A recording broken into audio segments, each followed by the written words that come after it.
আসসালামু আলাইকুম। শুরু করছি ইলমা বেহরোজের উপন্যাস পদ্মজা, পর্ব ৪৮। ঘটনাটি পদ্মজার চোখে পড়তেই ছুটে আসে। রানী আকস্মিক ঘটনায় হতভম্ব। সে পূর্ণাকে তুলতে দৌড়ে আসতে গিয়ে শাড়ির সাথে পা প্যাঁচ লাগিয়ে পূর্ণার চেয়ে ঠিক এক হাত দূরে ধপাস করে পড়ল। এ যেন ধপাস করে পড়ার প্রতিযোগিতা শুরু হয়েছে। যুবকটি হাসবে নাকি সাহায্য করবে বুঝে উঠতে পারছে না। সেকেন্ড দুয়েক ভেবে মন স্থির করল, হাসা ঠিক হবে না, সাহায্য করা উচিত। কলপার থেকে এক পা নামতেই পদ্মজা চলে আসে, পূর্ণাকে তোলার চেষ্টা করে। যুবকটি রানীকে সাহায্য করে ওঠার জন্য। পদ্মজা উদ্বিগ্ন হয়ে পূর্ণাকে প্রশ্ন করল, খুব ব্যথা পেয়েছিস? পূর্ণার মুখ ঢেকে আছে রেশমি ঘন চুলে, আর চোখে একবার যুবকটিকে দেখল, এরপর মিনমিনিয়ে বলল, না। ফরিনা ছুটে এসে বললেন, এইটা কেমনে হইল? এই সেরি এমনে আইলো কেন? ও সেরি, কোনহানে দুঃখ পাইছো? পূর্ণা নরম কণ্ঠে বলল, চাচি, ব্যথা পাইনি। পাওনি মানে কি? সোজা হয়ে দাঁড়াতে পারছো না? পদ্মজা, ওকে নিয়ে যাও। কাদা মেখে কি অবস্থা? বলল আমির। রানী পদ্মজা আর আমিরকে দেখে প্রচণ্ড অবাক হয়েছে। খুশিতে তার কাঁদতে ইচ্ছে হচ্ছে। আমিরের পা ছুঁয়ে সালাম করে বলল, দা ভাই, তুমি আইসো? পদ্মজা, এতদিনে আমরারে মনে পড়ছে? পদ্মজা মৃদু হেসে বলল, তোমাকে সব সময়ই মনে পড়ে আপা। আমরা পরে অনেক গল্প করব। পূর্ণাকে নিয়ে এখন ভেতরে যাই। পদ্মজা এবং ফরিনা পূর্ণাকে ধরে ধরে অন্দরমহলে নিয়ে গেল। পিছু পিছু রানীও গেল। যুবকটি আমিরের সামনে এসে দাঁড়ালো, হেসে বলল, আসসালামু আলাইকুম আমির ভাই, চিনতে পারতাছেন? আমির যুবকটিকে চেনার চেষ্টা করলো, এরপর বলল, মৃদুল না? জি ভাই। আমিরের হাসি প্রশস্ত হলো। মৃদুলের সাথে করমর্দন করে বলল, সেই ছোটবেলায় দেখেছি, কত বড় হয়ে গেছিস, চেনাই যাচ্ছে না। আমার ঠিকই আপনারে মনে আছে। আমির মৃদুলের বাহুতে আলতো করে থাপ্পড় দিয়ে বলল, ছোটবেলা তো তুমি করে বলতি, এখন আপনি আপনি বলছিস কেন? মৃদুল এক হাতে ঘাড় ম্যাসাজ করে হাসল, এরপর বলল, 16-17 বছর পর দেখা হইছে তো। তো কি হইছে, তুমি বলে সম্বোধন করবি। গোসল করছিলি নাকি? জি। কাপড় পাল্টে আয়, অনেক আলাপ হবে। আচ্ছা ভাই। আমির নারিকেল গাছের পাশে তাদের ব্যাগ দেখতে পেল, এগিয়ে গিয়ে ব্যাগটা নিল, এরপর অন্দরমহলের দিকে গেল। বৈঠকখানায় পদ্মজা বসে আছে। পূর্ণার কোমরে পায়ে গরম সরিষার তেল মালিশ করে দিয়ে বিশ্রাম নিতে বলেছে। হুমকিও দিয়ে এসেছে, ঘর থেকে বের হলে একটা মারও মাটিতে পড়বে না। পূর্ণার মুখ দেখে মনে হয়েছে আর বের হওয়ার সাহস করবে না। বেশ জোরেই পড়েছিল, পা কোমর লাল হয়ে গেছে। এই বাড়িটা মৃতপ্রায়। আগে তাও মানুষ আছে বলে মনে হতো, এখন মনেই হয় না এই বাড়িতে কেউ থাকে। নির্জীব, স্তব্ধ। রান্নাঘর থেকে বেশ কিছুক্ষণ পর পর টুংটাং শব্দ আসছে। ফরিনা এবং আমিনা তাড়াহুড়ো করে রান্না করছেন। আমির বের হয়েছে, বাড়িতে মাত্রই এলো আর কিসের কাজে বেরিয়েও পড়ল। স্তব্ধতা ভেঙে একটা ছোট বাচ্চা দৌড়ে আসে পদ্মজার কাছে। বাচ্চাটার কোমরে গলায় তাবিজ, তাবিজের সাথে ঝনঝন শব্দ তোলা জাতীয় কিছু গলায় ঝুলানো। পদ্মজা বাচ্চাটিকে কোলে তুলে নিল। রানী বৈঠকখানায় এসে বাচ্চাটিকে বলল, আলো, আম্মা, এদিকে আয়, তোর গায়ে ময়লা, পদ্মমামির কাপড়ে লাগবো। পদ্মজা আলোর গাল টেনে বলল, কিছু হবে না, থাকুক। এরপর আলোর গালে চুমু দিল। আলোর 2 বছর। রানীর মেয়ে হয়েছে শুনেছিল পদ্মজা, কিন্তু আসতে পারেনি দেখতে। এবারই প্রথম দেখা। পদ্মজা বলল, আলো ভাগ্যবতী হবে, দেখতে বাপের মতো হয়েছে। বাপের মতো হয়েছে কথাটি শুনে রানীর মুখ কালো হয়ে যায়। তার প্রথম বাচ্চা মারা যাওয়ার 1 বছরের মাথায় সমাজের নিন্দা থেকে বাঁচাতে খলিল হাওলাদার রানীর জন্য পাত্র খুঁজতে থাকলেন, কিন্তু কেউই রানীকে বিয়ে করতে চায় না। সবাই জেনে গিয়েছিল রানী অবৈধ সন্তান জন্ম দিয়েছে। এরপর বাচ্চাটাও মারা গেল। কোনো পরিবার রানীকে ঘরের বউ করতে চাইছিল না। এদিকে বিয়ে দিতে না পেরে সমাজের তোপে আরও বেশি করে পড়তে হচ্ছিল। খলিল হাওলাদার পিতা হয়ে রানীকে ফাঁস লাগিয়ে মারতে চেয়েছিলেন। তখন মজিদ হাওলাদার মদনকে ধরে আনলেন। মদন মগার বাবা মা নেই, 2 ভাই এই বাড়িতেই ছোট থেকে আছে, এই বাড়ির সেবার কাজে নিযুক্ত। বাধ্য হয়ে মদনের সাথে বাড়ির মেয়ের বিয়ে দেওয়া হয়। মদন কামলা থেকে ঘর জামাই হয়। রানী মন থেকে মদনকে আজও মানতে পারেনি, কখনো পারবেও না। ঘৃণা হয় তার। মাঝে মাঝে আলোকেও তার সহ্য হয় না। আলোর মুখটা দেখলেই মনে হয় এই মেয়ে মদনের মেয়ে, কামলার মেয়ে। আলো আধো আধো স্বরে বলল, নান্না নান্না। পদ্মজা আদুরে কণ্ঠে বলল, নানুর কাছে যাবে? আলো পদ্মজার কোল থেকে নামতে চাইল। পদ্মজা নামিয়ে দিল। আলো দৌড়ে রান্নাঘরে যায়। রানী বলল, আম্মার জন্য পাগল এই সেরি, সারা বেলা আম্মার লাগে ল্যাপটায়া থাকে। তুমি নাকি আলোকে মারধর করো? রানী চমকালো, প্রশ্ন করলো, কেলা কইছে?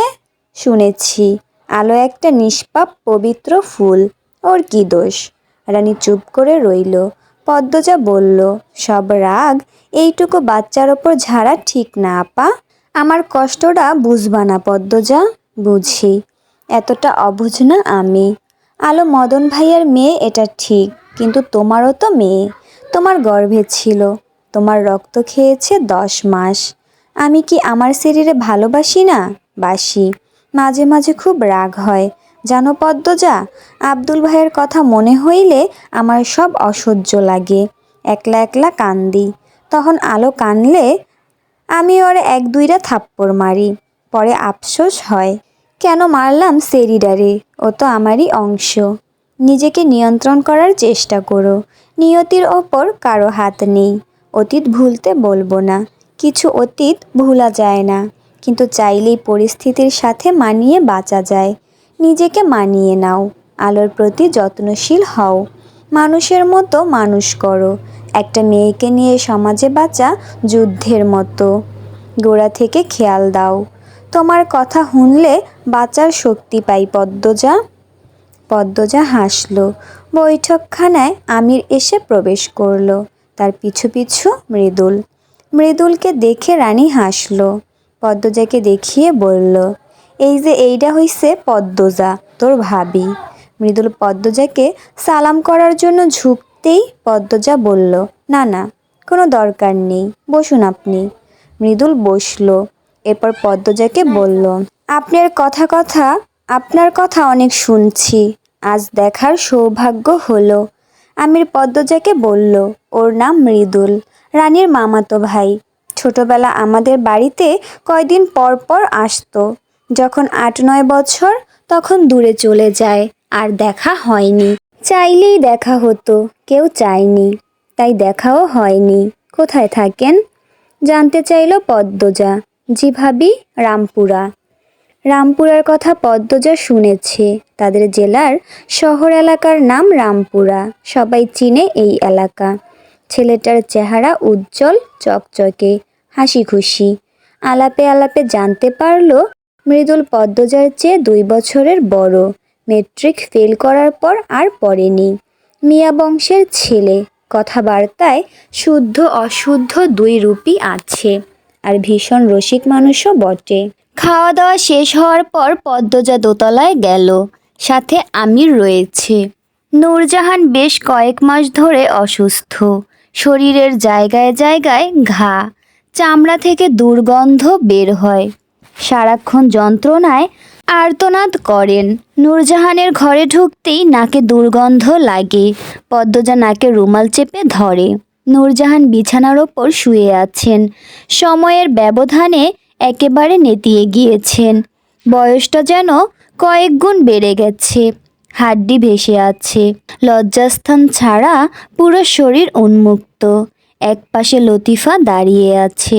নূরজাহানের মাথার কাছে একজন কবিরাজ বসে রয়েছেন। একটা কৌটা থেকে সবুজ দেখতে তরল কিছু নূরজাহানের ক্ষত স্থানগুলোতে লাগাচ্ছেন। পদ্মজা নূরজাহানের বাম পাশে গিয়ে দাঁড়ালো।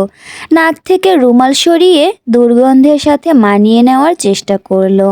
ডাকলো, দাদু, দাদু শুনছেন? নূরজাহান ধীরে ধীরে চোখ খুলেন। পদ্মজা প্রশ্ন করল, খুব কষ্ট হয়? কোথায় কোথায় বেশি যন্ত্রণা হয়? নূরজাহান শুধু তাকিয়ে রইলেন। চোখ বেয়ে জল গড়িয়ে পড়ে। পদ্মজার বুকটা হাহাকার করে উঠল। বয়স্ক একজন বৃদ্ধা কত কষ্ট করছে। লতিফা বলল, দাদু কথা কইতে পারে না, খালি কান্দে। নূরজাহানের অসহায় চাহনি দেখে পদ্মজার চোখ দুটি ছলছল করে উঠল। সে নূরজাহানের মাথায় হাত বুলিয়ে দিয়ে বলল, আল্লাহর নাম স্মরণ করেন, ইনশাআল্লাহ সব ঠিক হয়ে যাবে, ধৈর্য ধরুন। তারপর লতিফাকে বলল, ভালো করে খেয়াল রেখো ওনার। আমির বেশ অনেকক্ষণ নূরজাহানের সাথে কথা বলল। নূরজাহান জবাব দেন না, শুধু উ আ শব্দ করেন।